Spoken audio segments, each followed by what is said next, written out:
شیخ صاحب. بسم اللہ الرحمن الرحیم.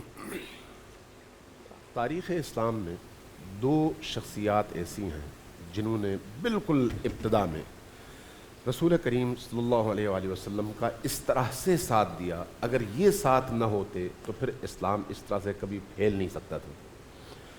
ایک آپ کے چچا حضرت ابو طالب ہیں اور دوسری آپ کی زوجہ حضرت خدیجۃ الکبریٰ سلام اللہ علیہا.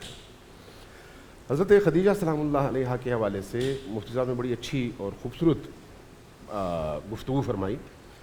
جو چیز اہم ہے وہ یہ ہے کہ نبی کریم صلی اللہ علیہ وآلہ وسلم کی جوانی میں آپ کی شادی ہوئی حضرت خدیجۃ الکبریٰ سے، اور آگے تقریباً 25 سال آپ کا ساتھ رہا ہے. ماشاء 25 سال. 25 سال کا مطلب یہ ہے کہ نبی کریم صلی اللہ علیہ وآلہ وسلم 51 سال کی عمر تک پہنچتے پہنچتے آپ نے اسی زوجہ کے ساتھ اپنی ساری زندگی گزاری. اس میں بعثت سے پہلے کے سال بھی شامل ہیں اور بعثت نبوی کے بعد کے سال بھی شامل ہیں، تقریباً 11 سال. بالکل. اور ان سالوں میں بھی پورے اس جد و جہد میں حضرت خدیجۃ الکبریٰ نبی کریم کے ساتھ نہیں. سبحان. اور نبی کریم نے حضرت خدیجہ کی موجودگی میں کوئی شادی نہیں کی. یہ خود حضرت خدیجہ کے اس عظیم مقام کی بہت بڑی دلیل ہے، ورنہ نبی کریم کو اجازت تو اللہ کی طرف سے تھی، منع تو نہیں تھا. جبکہ نبی کریم نے حضرت خدیجۃ الکبریٰ سلام اللہ علیہا کی وفات کے بعد پھر باقی ساری شادیاں کی ہیں، چاہے ان کی تعداد کوئی بھی آپ تاریخ دیکھ لیں. اس حوالے سے حضرت خدیجۃ الکبریٰ، جیسے انہوں نے فرمایا ملکۃ العرب اگر ان کو کہا گیا تو صرف ملکۃ العرب آپ کی دولت کی وجہ سے نہیں ہے. اگر عقیدے کی وجہ سے دیکھا جائے تو یہ بات ذہن نشین کر لیجیے گا. بعض اوقات ہم غلط فہمی کا شکار ہوتے ہیں. ہم کہتے ہیں پہلی کلمہ پڑھنے والی خاتون یا پہلے کلمہ پڑھنے والے مرد. ان میں دو طرح کے لوگ ہیں. ایک وہ ہیں جو کلمہ طیبہ پڑھنے سے پہلے بتوں کے سامنے سجدہ کرتے تھے.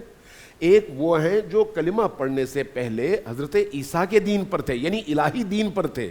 لیکن الہی دین تب منسوخ ہوا جب نبی کریم کی بعثت ہوئی اور آپ نے اپنے دین کا اعلان کیا. تو حضرت خدیجۃ الکبریٰ سلام اللہ علیہا ان ہستیوں میں شامل ہیں. اسی طرح سے حضرت ابو طالب ان ہستیوں میں شامل ہیں جو آپ کی آمد سے پہلے بتوں کے سامنے نہیں، ایک اللہ ہی کی عبادت کرتے تھے، موحد تھے. لیکن جب کلمہ طیبہ کا اعلان ہوا تو اس ہستی نے آ کر سب سے پہلے نبی کریم کا کلمہ پڑھا. یعنی اس اعتبار سے جب ہم ان ہستیوں کو دیکھتے ہیں تو پھر ان ہستیوں کے مقام، ان کی منزلت کا اندازہ ہوتا ہے. اس لیے آپ حضرت خدیجہ سلام اللہ علیہا کے لیے جو اللہ کی طرف سے اہتمام ہے، اس اہتمام کو روایات میں اور احادیث میں پڑھ لیجیے گا. اہل سنت کے ہاں بھی احادیث موجود ہیں اور ہمارے ہاں بھی موجود ہیں کہ ہر مرحلے پر حضرت خدیجۃ الکبریٰ اپنی معنویت، روحانیت اور خدا پرستی کے اعتبار سے اپنے زمانے میں سب سے اعلیٰ اور عرفہ مقام پر نظر آتی ہیں. یہ روایات ہمیں بتاتی ہیں کہ حضرت خدیجۃ الکبریٰ آدھی رات میں آتی تھیں مکہ معظمہ میں خانہ کعبہ کے قریب، دروازے پر کھڑی ہوتی، وہاں پر خانہ کعبہ کی طرف دیکھ کر عبادت فرماتی، اللہ سے راز و نیاز کرتی.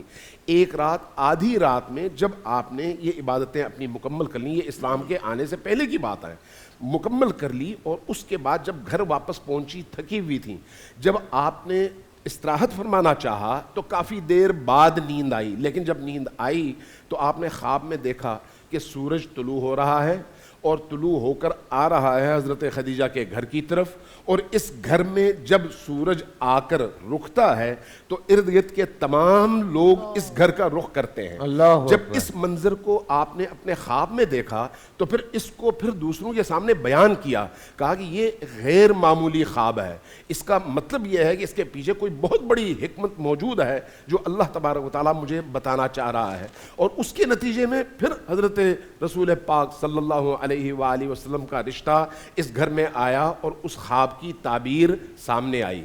لہٰذا جب ہم اس گھر کو، جس کو ہم خانہ خدیجہ کہتے ہیں، اگر اس کا مطالعہ کریں تو ہم یہ دیکھتے ہیں کہ وہ خاتون جس نے اپنی زندگی میں غربت نہیں دیکھی، جس نے ہمیشہ غریب پروری کی، جس نے ہمیشہ انسان دوستی کا ثبوت دیا اور دین کے لیے اپنی ہر چیز قربان کر دی، ایک وقت وہ آتا ہے کہ جب یہی خاتون اکیلی ہوتی ہے، ارد گرد کے تمام قبائل کی بڑی بڑی خواتین اور سرداروں کی بیویاں بائیکاٹ کرتی ہیں، اور خدیجۃ الکبریٰ عملی طور پر اپنے گھر میں اکیلی ہوتی ہیں، کوئی ان کا ساتھ دینے والا نہیں ہوتا، کوئی نہ اپنے گھر آنے کی اجازت دیتا ہے اور نہ ان کے گھر ان سے ملنے کے لیے خود کوئی خاتون آتی ہے۔